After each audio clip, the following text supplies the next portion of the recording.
Kilau dunia kripto kembali berubah menjadi cerita pahit setelah seorang pelapor bernama Younger mengungkap awal keterlibatannya dalam kasus dugaan penipuan trading yang menyeret nama Timothy Ronald. Ketertarikan Younger bermula dari paparan gaya hidup mewah yang rutin ditampilkan Timothy di media sosial. Mulai dari klaim keuntungan instan hingga simbol kesuksesan di usia muda.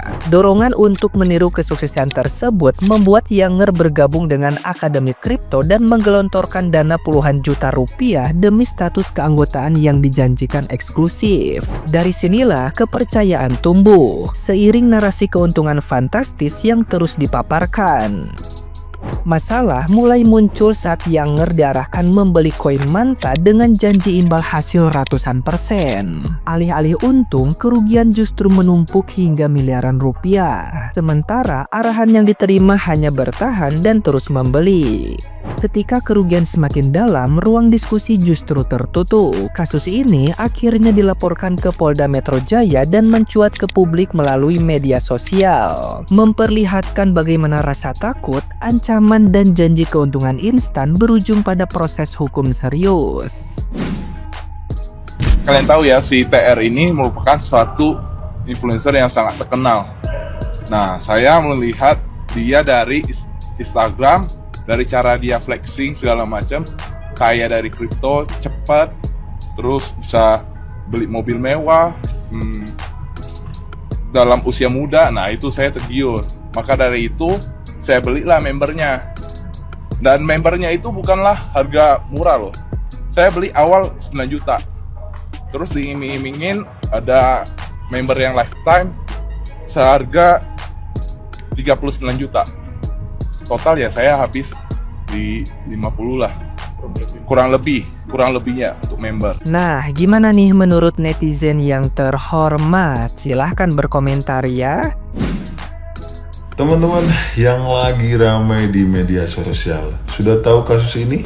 Ya, kasus dari orang yang nggak bolehin tidur siang, yang katanya kalau ngopi harus di tempat mewah supaya kalian punya koneksi yang bagus. Ya, ini kasus kriptonya Timothy Ronald yang disebut rugikan 3.500 investor, nominalnya hingga 200 miliar. Kalau ini terbukti, fix sih. Kemarin apa yang dia lakukan hanya flexing untuk menggayat korban sebanyak-banyaknya. Jangan gede omong lah ya. Menurut kalian seperti apa? Silahkan komentar teman-teman semua. Apakah kalian suka dengan dia? Info terkini, Timothy Ronald dan Kalima Sodo dilaporke ning polisi atas dugaan penipuan kripto, pokoknya ngono kuwi. Lah, korban akui iki rugi 3 miliar. Dan aku maca berita kuwi ragur wong siji. Korbane jarene anak 3.200-an ngono kuwi. Ya aku ya jujur gak ngerti dunia perkriptonan kayak ngono ya. Tapi nek apa meneh ngono kan ana profit karo rugi. Lah kuwi terserah wong sing akan menjalankan, karena ning akademi ngono kuwi kan berarti wong kuwi sinau, wong sing ora ngerti kripto, sing ora ngerti bitcoin, ngono kuwi dadi ngerti kan. Dan wis ngene iki bagaimana kelanjutannya, mari kita lihat selanjutnya. Tapi apa bener nek apa seorang Timothy Ronald iso langsung ketangkep? Jan petok nih.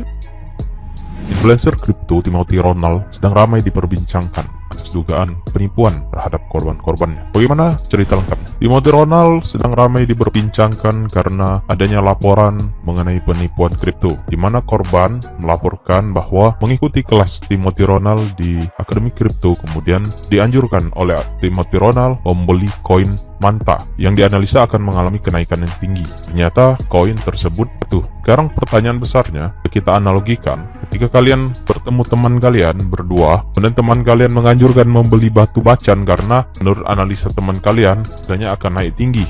Belilah oleh teman kalian batu bacan, ternyata harganya kemudian turun. Lalu kemudian kalian melaporkan teman kalian karena dugaan penipuan. Saya nggak mau berkomentar, silakan kita ramaikan kolom komen. Ketika kasus dugaan penipuan Timothy Ronald mencuat, mari kita bedah analisa hukumnya. Kalau menurut saya pribadi, unsur dugaan tindak pidana penipuannya belum sangat kuat. Karena apa? Karena di dalam peristiwa hukum harus ada dua. Syarat wajib dugaan tindak pidana bisa disebut dugaan tindak pidana jika ada mens rea dan juga actus reus. Actus reusnya itu adalah perbuatan yang dilakukan oleh Timothy Ronald. Apakah ada bukti video dia mengajak kamu? Yang kedua, apakah ada transferan rekening ke atas nama rekening pribadi Timothy Ronald? Karena itulah mens rea-nya, menguntungkan diri sendiri. Jadi bunyi pasal dugaan tindak pidana penipuan itu barang siapa atau setiap orang dengan maksud menguntungkan diri sendiri atau orang lain secara melawan hukum. Nah, itu mens rea-nya. Tapi jika tidak ada transferan rekening ke Timothy Ronald maupun tidak ada bukti video apapun itu jenisnya bahwa Timothy Ronald yang mengajak, maka terbantahkan dugaan tindak pidana penipuannya. Karena di sini ada unsur kerelaan dari si korban sendiri untuk menyerahkan uang. Kerelaannya, jadi justru si korban ini memenuhi unsur perjudian. Jika menang kau diam saja, jika kalah kau teriak-teriak. Asiknya kuliah hukum. Timothy ini pada prinsipnya mendirikan Akademi Kripto. Jadi semacam lembaga yang memberikan pelatihan terhadap orang-orang yang ingin berinvestasi. Bahwa ketika berinvestasi di kripto, itu bisa mendapatkan keuntungan yang berlipat ganda. Saya hanya ingin menyampaikan kepada masyarakat secara umum. Apapun pekerjaannya, jika Anda tidak mengerti, tidak paham, tidak menguasai, maka jangan pernah lakukan itu. Kesuksesan itu akan kita peroleh apabila kita memiliki keahlian. Pertanyaannya, apakah teman-teman yang tergabung di dalam investasi kripto ini sudah memiliki kemampuan, sudah menguasai rumus investasi atau tidak? Nah, di Sulawesi sana, Sulawesi Tenggara, itu lagi mabuk dengan salah satu investasi yang disebut dengan investasi AMG. Ini juga harus hati-hati ya, harus kuasai bagaimana cara berinvestasi agar tidak loss. Jangan sampai Anda tidak tahu metodenya, tekniknya, sehingga Anda menyalahkan orang yang mengajari Anda. Itu salah. Timothy Ronald dikasusin polisi gara-gara Akademi Kripto. Menurutmu gimana tuh? Ya, kalau menurut saya sebenarnya mau dibilang salah ya nggak salah juga lah ya, karena kan di dalam kelas itu kan intinya ada penjelasan, ada informasi mungkin buat teman-teman yang mungkin yang mau belajar tentu pasti dapat ilmunya. Cuma kalau misalkan gara-gara sinyal dan akhirnya membuat banyak orang lain rungkat, itu kan bukan hal yang bukan hal yang sesuatu yang bisa menurutku loh ya, ini pendapat pribadiku, menurut keyakinan saya, kalau kata Panji ya, menurut saya sih nggak bisa ya. Menurut keyakinan saya sih nggak bisa kalau langsung dikasusin. Karena kenapa? Karena pembelian aset kriptonya kan juga dengan sukarela gitu ya.